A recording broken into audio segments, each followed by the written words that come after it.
Welcome to the Traditional News Network. I'm your host, Sick O' This. The top story today. President Joe Biden fell asleep in the Oval Office today, his head flopping down onto the nuclear launch button on the corner of the Resolute desk, initially causing staff to erupt in panic, according to eyewitnesses to the event. When reached for comment, the White House press secretary allayed all fears when she reported, yes, there was concern at first that the president had accidentally started World War III, but luckily, war had been averted by sheer happenstance. As it turns out, the maintenance crew tasked with repurposing the button from being a Diet Coke link to the Diet Coke Butler and back to being the official nuclear launch button haven't returned from their lunch break. Thus, the world was saved from war due to standard government efficiency.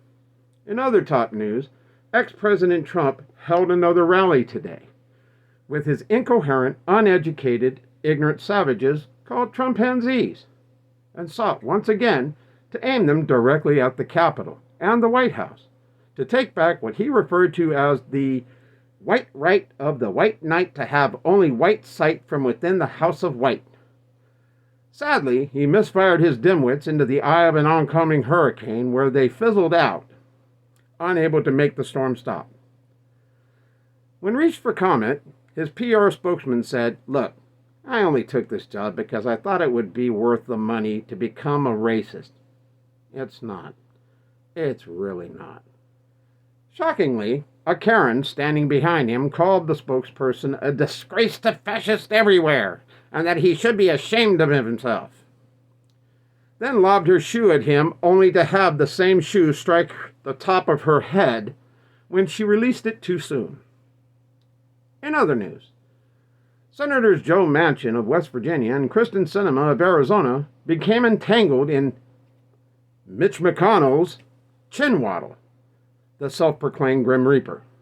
When reached for comment, the Senate Minority Leader was unable to comment due to the enormous bundles of cash from lobbyists that fell copiously from his and Manchin's and Sinema's pockets.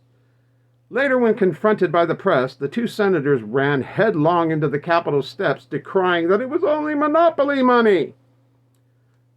Elsewhere in the news, hundreds of Erik Prince's Blackwater mercenaries, employees, resigned today. When reached for comment, numerous employees stated that with the declining wars and overzealous public attention to the assassinations and coups d'etats of foreign nations interfering with their daily fun, they felt it was time to seek employment in a truly traditional mass murder club who hates non-whites more than the KKK. And that's the law enforcement agencies of the United States. When asked for comment, the LAPD said, "We are confident that these men will more than qualify to join the gangs of death squads currently employed within the department. We are fairly certain that they have fully met the criteria to be jumped in." Then added, brown body counts can only be a plus on their resumes. Final story of the day, the largest terrorist organization on Earth, euphemistically known as the Pentagon, having conducted an internal investigation into the calculated murder of an Afghanistan man and his 9 members of his family and his immediate family, found themselves not guilty of negligence and premeditated mass murder. When asked for comment, the Pentagon spokesperson replied, "Come on, man, they're just Afghanis. What's the hubbub about? We kill more than that each day just flushing the toilet on Air Force One." Then snickering as he added, everyone but the U.S. are terrorists, right? Right? Right? And that's the news. I'm Sick O' This, and this has been Traditional News Network.